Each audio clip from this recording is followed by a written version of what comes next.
Hello, welcome to our RecapPlus channel with me, Matthew. Today we will watch a recap movie called The Takedown, released in 2022. This is a spoiler content video, so please turn on the subtitle and let's start the story. The film opens with a police commissioner, Alice Main, who leads the criminal division. He, along with his team, is covertly entering a building to apprehend a fugitive named Jordan Diaz. Inside the building, an illegal fight is taking place, and they believe Diaz is somewhere in the crowd.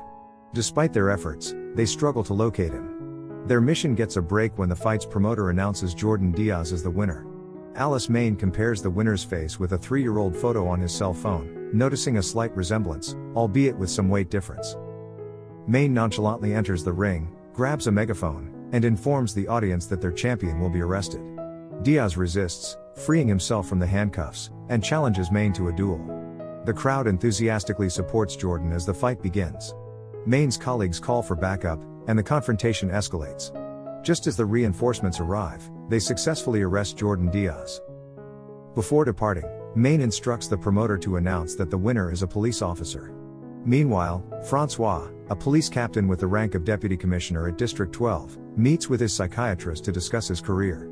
The psychiatrist reviews Francois's file, which includes 3 failed attempts at the commissioner's test and a rejected transfer request. The psychiatrist shares a photo of Clarissa Malbec, suspected of robbery, and suggests that Francois may have met with her. Accusations of an acute superiority complex and being a burden are discussed, but Francois denies everything and attempts to seduce the psychiatrist. The following day, Main is called to his boss's office and questioned about the fight against Diaz, which has gone viral on the internet. Surprisingly, he is not reprimanded. Instead, the ministry views Main as a potential public relations asset amid a police force crisis. To bolster his public image, Main is assigned a videographer, Benoit, to document his activities and turn him into a social media sensation for the Police 2.0 hero campaign. Back at his office, Francois asks his colleagues if they perceive him as a burden, and their brutally honest response reveals their disdain for him. They view him as selfish, egotistical, a pervert, and someone who overuses cologne. Shortly after, Francois arrives at a train station to pick up his parents and is alerted by children screaming in terror. They have discovered a severed corpse between train carriages. Francois rushes to the scene, and, coincidentally, Alice Main and his team also arrive due to a report from headquarters. The 2 law enforcement leaders greet each other and inspect the victim's remains, finding only the upper body, from the head to the stomach. Upon returning to the office, they receive news that the lower part of the victim's body has been located, along with the victim's identity, which is Kevin Marshall. Alice Main grows frustrated as he notices Benoit recording him and requests him to stop. With determination, Alice Main sets out to solve this gruesome case with his division team. As Laushi hopes for a fruitful collaboration between their teams since the crime scene falls under his jurisdiction, Alice Main reluctantly agrees to work alongside Mange in the investigation. They embark on their journey, heading to Reunion Island, where they'll examine the remains of the lower body and investigate the victim's background. In Reunion, they are met by Alice Gauthier, the deputy police commissioner of the island. There's some playful banter between Mange and Alice Main, with Mange teasing Alice Main about his supposed ineptitude with women. Moments later, Alice Gauthier arrives. Alice Main attempts to impress her, having been taunted by Mange earlier about his poor skills with women. They proceed to the location where the lower body is stored. The forensic examiner shares insights, indicating that the body was severed by a sharp and unusual object, with apparent burn-like marks. Additionally, 2 gunshot wounds in his thigh are noted, caused by 7.62mm caliber bullets. Their investigation leads them to the crime scene where the lower body was discovered. As Alice Main holds a higher rank, he assigns Mange to inspect the area below where the victim fell, while Alice Main examines the road for gunshot marks. From his initial analysis, Alice Main suspects that the victim was shot, lost control of the vehicle, struck a barrier, and then was struck by a large electrical wire, resulting in the gruesome separation of his body. The perpetrator likely stopped and used a motorbike to eliminate any evidence. Throughout this, Alice Main continues to make advances towards Alice, who appears to be somewhat flattered. During their work, Mange attempts to appear composed but hastily discards the stick he's been chewing on when Alice Main inquires about it. Their investigation proceeds to the victim's residence, where they are welcomed by the victim's mother. Alice Main pretends to use the restroom but actually searches the victim's room. Meanwhile, Mange conducts an interview with the mother. While examining the victim's belongings, Alice Main notices a desktop wallpaper featuring Kevin posing with a girl wearing a light cherry t-shirt and comes across a flyer for an event at the Cherry Bar. This discovery leads to a poignant revelation regarding the victim's fate, causing the mother to break down in tears. In response, Alice Main goes downstairs to offer comfort and solace. After soothing the grieving mother, she reveals that Kevin was actually a good person but had fallen in with a bad crowd, including a friend named Nader. She explains that Kevin had once worked in a pharmacy but was dismissed due to accusations of drug theft. Subsequently, Kevin spent much of his time in what they believed was a workshop. Curious about the truth, they decide to investigate Kevin's supposed workshop. Upon entering, it becomes clear that the space is not a conventional workshop but rather a laboratory. Observing the various medicines and equipment, Laoshi speculates whether they could be ingredients for drug production. Alice Main documents the scene by taking pictures, which he then forwards to Yasmin in the narcotics division for further analysis. Kevin's mother also mentions that Kevin had a close relationship with a woman named Jessica, who worked at a bar. Alice Main becomes suspicious, suspecting that Jessica is the woman in the photo with Kevin. They decide to visit the Cherry Bar for more information. Alice Main instructs Mange to stand guard outside while he enters the dressing room to meet Jessica. However, upon seeing Jessica, who is almost undressed, he becomes flustered and hastily requests that Mange speak to her instead. Jessica confides that Kevin had changed since he started manufacturing and selling drugs, often in partnership with Nader. Alice Main finds himself engaged in a heated conversation with a security guard named Carmuller, who exhibits racist behavior towards him, much to Laoshi's frustration. After the confrontation with Carr, things take a darker turn. Oz Main delivers a powerful punch to Carr, but to their shock, Carr doesn't seem to feel any pain. Laoshi joins in, using his stun gun on Carr, but it has no effect either. Suddenly, Carr collapses, and upon examination, it becomes evident that he's dead. Alice Main checks Carr's file, revealing that he worked for a security company. He points out a tattoo on Carr that resembles a code but can't decipher its meaning. Shortly after, they are greeted by Commissioner Mercier, Alice's superior, who believes Carr's death resulted from drugs. Alice Main requests Alice to compare the lab results of Carr and Kevin.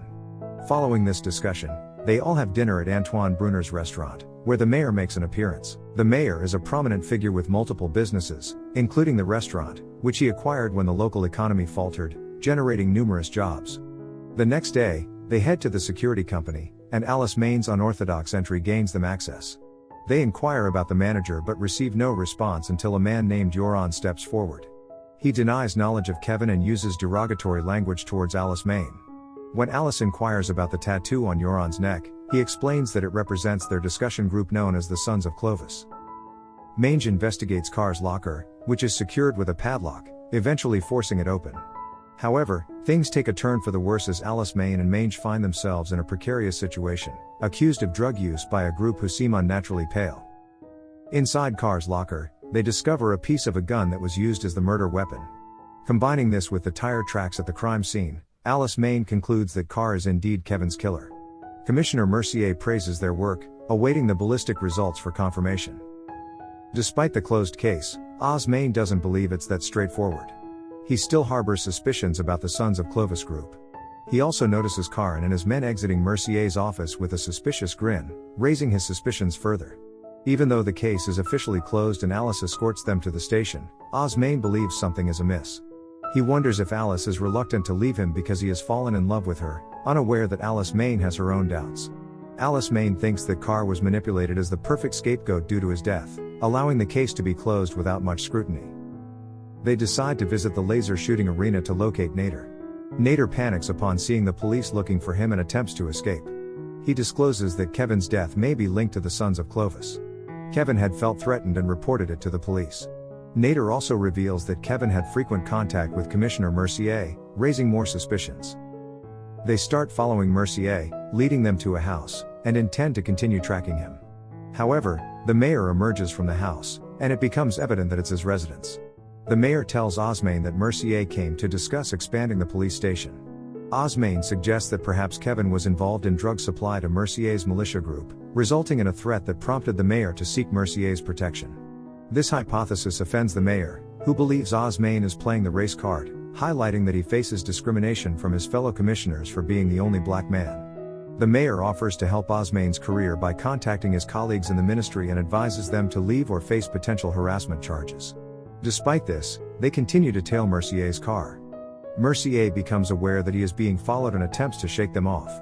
At an intersection, another car tries to ram them.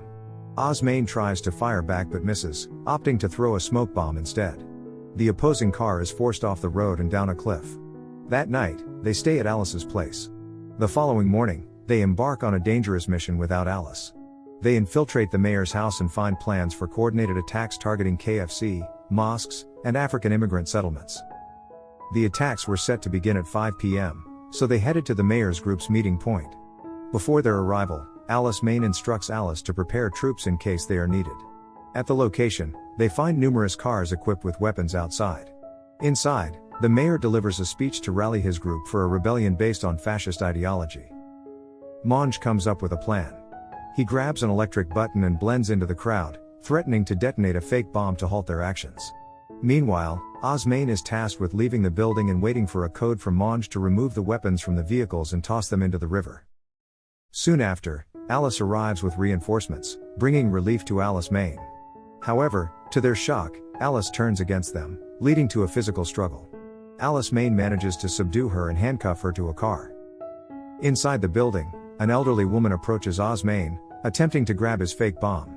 Inadvertently, this reveals that his bomb is a fake, but he brandishes a real gun, deterring the group from attacking. Simultaneously, Osmain crashes a vehicle into the building, causing the mayor's group to scatter and flee to save themselves. Commissioner Mercier attempts to shoot Osmain, but Alice Main intervenes by using scattered bolts to stop him. Now, their focus is on capturing the mayor, who seeks to escape. Assisted by Alice, who has freed herself from the handcuffs, the mayor tries to evade them. Yoron tries to block their path but gets knocked aside by a pipe. In pursuit of the mayor and Alice, they locate the mayor's car at an intersection. Alice Main skillfully navigates a shortcut through the forest and sheep farms, catching up to the mayor. The mayor stops at a bridge, attempting to activate a bomb in the African immigrant settlement using his cell phone. However, his phone lost service. At that moment, Osmain's car arrives and strikes the mayor. Despite being injured, the mayor gets out of the car and stumbles towards the helmet. Alice Main and Monge chase after him, but it's too late, he manually activates the bomb. Realizing they have only 3 minutes, they rush to the settlement and urge the residents to evacuate due to an active bomb. Just as they are about to leave, time runs out, and the bomb detonates. Fortunately, Alice Main and Monge land on a pile of mattresses, saving their lives. They quickly apprehend the guard who was callously laughing, unaware that they had survived. Shortly after, the police arrive, and Antoinette Brunner is arrested on suspicion of conspiring with criminals to commit acts of terrorism. Thank you for watching. If you enjoyed this video, don't forget to subscribe for more content like this. You can also click on the videos on your screen to watch more interesting videos. And please share your thoughts about today's video in the comments down below. Lastly, always remember to stay safe and stay healthy. See you in the next video.